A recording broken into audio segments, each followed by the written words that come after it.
Señor presidente, la discusión de la ley de presupuesto tiene distintas formas de abordarlo. La forma más tradicional y simple es decir, vamos a aprobar cuáles son los gastos que propone el gobierno, los vamos a acotar, los vamos a rechazar, vamos a tener negociaciones entre la Cámara de Diputados y el Senado, entre la Comisión Mixta, etcétera.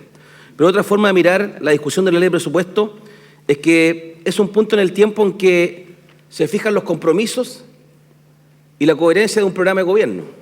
Es el minuto de tomar prioridades, asignar recursos. Tenía un programa de gobierno que establecía una serie de prioridades. Me hago cargo también de una realidad. Los programas de gobierno, los compromisos se asumen en un punto en el tiempo y hay que financiarlos en otro punto en el tiempo, en los cuales las condiciones pueden cambiar o modificarse. Algunos pueden ser modificaciones externas, de las cuales no tenemos resorte alguno. Modificación de nuestros principales commodities, como el precio del cobre, que nos implica un menor ingreso fiscal. O al contrario, puede venir una bonanza del cobre en los cuales pone un desafío adicional a un gobierno de decir voy a contar con recursos adicionales, ¿cómo los voy a gastar? Y hay decisiones de política interna que también pueden afectar los factores de inversión. Distintos sean ellos. Nota a pie de página, cuando uno quiere cambiar con reformas estructurales la forma en que se distribuye el poder en Chile, ciertamente hay que generar un ruido económico. Era que no.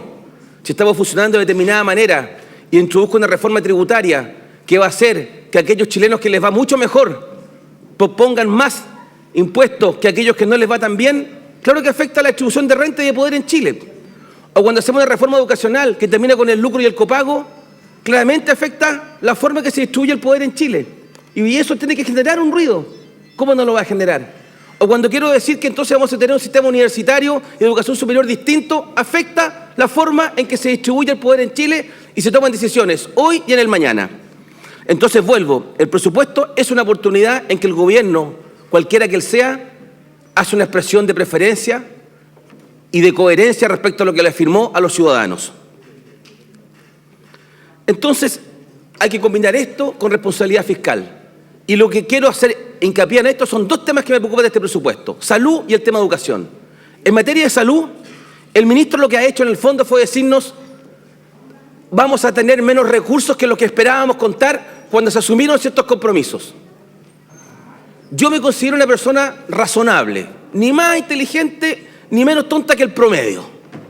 Y de ese punto de vista, si me dice el gobierno me van a ingresar menos recursos, yo sé que hay que asignarlos de manera distinta entonces. Si tenía 100 pesos para 100 proyectos, no puedo pretender gastar los mismos 100 pesos en 100 proyectos porque no voy a tener los 100 pesos, a menos que quiera ser responsable fiscalmente.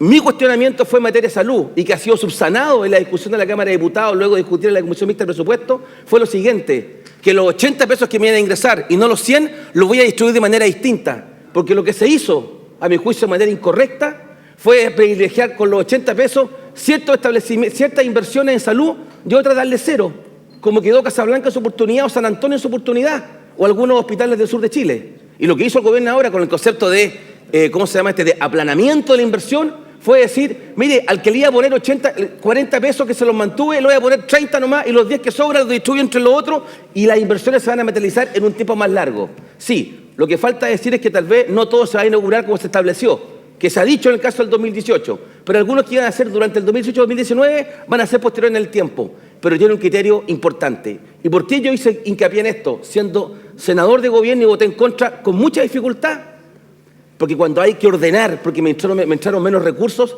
tengo que tener un criterio rector. Y para mí, un criterio rector no es solamente los usuarios, que por supuesto los defiendo en San Antonio y Casablanca, sino que es el principio rector de la credibilidad. En un país que se ha caído todo este año en materia de credibilidad. Lo último fue ya lo de la ANFP. Todo se ha caído. Se cae la iglesia, se caen los gobiernos, se caen los parlamentarios, se caen los empresarios, se cae todo, se cae el ejército, la ley reservada del cobre. Entonces nosotros tenemos que hacer un esfuerzo y por eso que para mí la palabra empeñada de la presidenta y del expresidente Piñera no podía dejarse de lado. Y yo valoro lo que ocurrió en salud. Me salto rápidamente al tema de educación. El tema de educación, la cita que hacía por su intermedio su presidente, el senador de Alamán, a un senador PPD, es una entrevista que yo di en el diario La Tercera. Porque efectivamente, viendo lo que va a ocurrir, la pregunta es cómo vamos a abordar que a igualdad de situaciones no se termine discriminando. Entonces, una respuesta, y yo entiendo por su intermedio a la señora Andrea Alamán que dice el senador Lago tiene un problema ético. Yo no tengo un problema ético. Lo que yo quiero tener es un cronograma claro. que me diga a mí en qué minuto vamos a llegar a esa gratuidad. Porque vuelvo al punto inicial de mi intervención. Cuando hablamos de gratuidad en la educación superior, es un cambio de paradigma, como dice el Ministerio de Educación y que lo citó el senador Walker. Pero ese cambio de paradigma implica costos y resistencias. Y hay quienes se resisten a esto. Se resisten por diversas consideraciones. Pero para mí es fundamental que el gobierno haya tomado la decisión el año 2016 de iniciar gratuidad para 200.000 alumnos de las universidades del CRUCH y otras que se incorporaron con el mecanismo que se propone por el gobierno. Mi preocupación era qué hago con los estudiantes de CFT y IP. Y reuniéndome con los representantes de los CFT y IP, ellos están conscientes de este tema, igual como estoy yo. Pero ¿qué plantearon ellos? Que en el escaso tiempo que había era difícil hacer un mecanismo que permitiera incorporarlos a ellos. Mi propuesta habría sido, rebájeme el 50%. Con cargo a su tiempo. No está mi colega acá a la izquierda, así que, ¿ya? En consecuencia, eso habría sido para mí tal vez una opción más adecuada. Tengo limitados los recursos, en vez de repartirlo entre 50, lo voy a repartir entre 60. Y para eso, ¿qué? No le puedo dar a todos los mismos, lo hay que rebajar. No se pudo, no hubo el espacio para aquello, y las mismas personas que se reunieron con este senador, ley del lobby por medio, por supuesto, ¿ya? Señalaron que una alternativa temporal era aumentar la beca Milenio para reducir la brecha entre la beca actual y el arancel de referencia, el arancel real. En consecuencia, y eso fue lo que hizo el gobierno.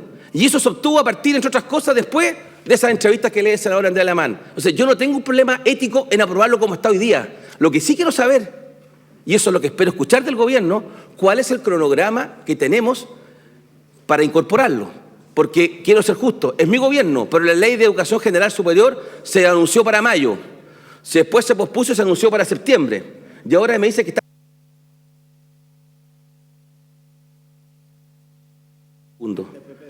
¿Ah? En consecuencia, yo anhelo, ministro, esa legislación, porque de lo contrario va a ser muy difícil. Termino acá. Sí es importante políticamente, y eso lo van a entender algunos señores senadores de la oposición, el que comience la gratuidad el 2016, porque 200.000 jóvenes, hombres y mujeres, y sus papás, ¿saben qué es lo que van a ver? Que era posible, que es real, que exista gratuidad en la educación superior. Yo hice campaña con la gratuidad de la educación superior para la presidenta Bachelet. ¿Y sabe qué me decían en San Antonio, en Achupaya, en Playa Ancha? Eso no va a ocurrir, ¿cómo hace gratis? ¿Sabe por qué? Porque hace 40 años que están pagando siempre y tienen que endeudarse para pagarlo. Estos 200.000 alumnos va a ser la prueba de que es posible hacerlo. Tal vez no el 2018 para el 70%, pero sí para el 2020. Y eso sí tiene un valor político. Y por eso que yo, entendiendo todos los elementos ripiosos y lo difícil que ha sido esto, que lo aprobemos hoy día. Gracias, señor presidente.